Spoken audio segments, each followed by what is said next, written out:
part of it? Yes, of course I am.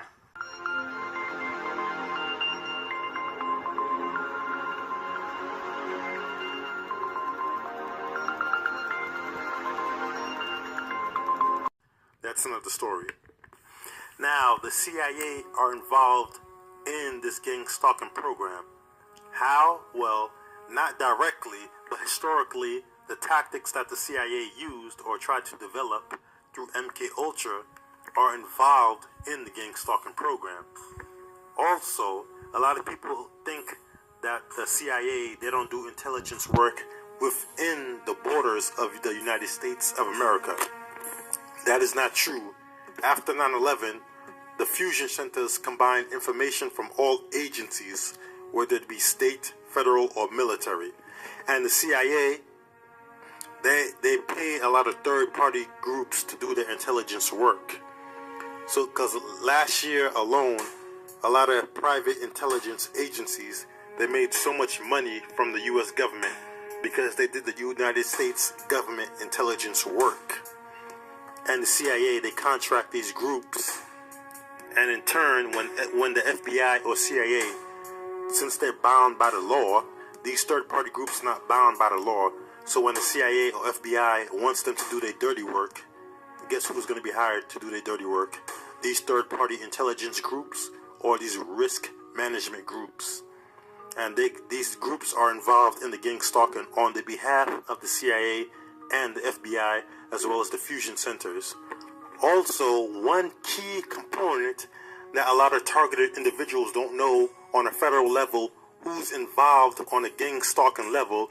I'm going to say it, but first, before I tell them who it really is behind the gang stalking level on a federal level, well, let me explain another group first.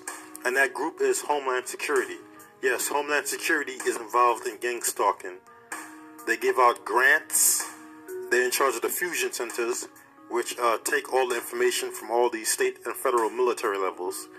So now, after I said this, the most important group that's involved in gang stalking, you're not going to believe it, but it's actually FEMA. Yes, Federal Emergency Management Agency.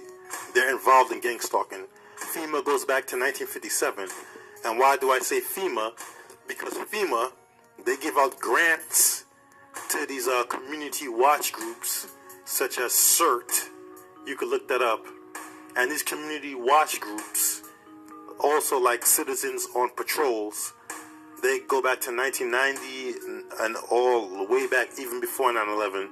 And FEMA, they give grants to these community groups on a community level.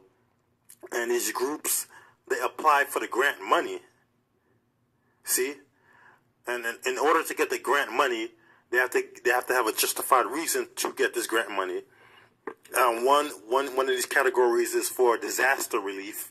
So like say if there's a tornado and whatnot, and also for terrorism. And with 9/11, I'm sure after 9/11, I'm sure a lot of community groups are signing up for that grant money under the guise that they're doing it because they claim to have terrorism in their communities and stuff.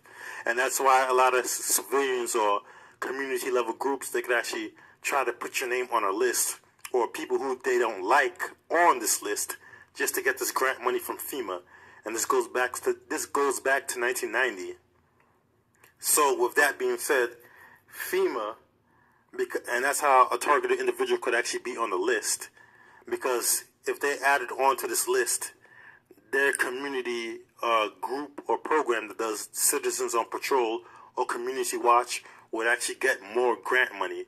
So the more people they add on their list, like, hey, we think this person's terrorism, we think this person is a terrorist, we need more money to watch him or keep an eye on him, they're going to get more grant money. So I'm sure that's why after 9/11, they added more people on the list.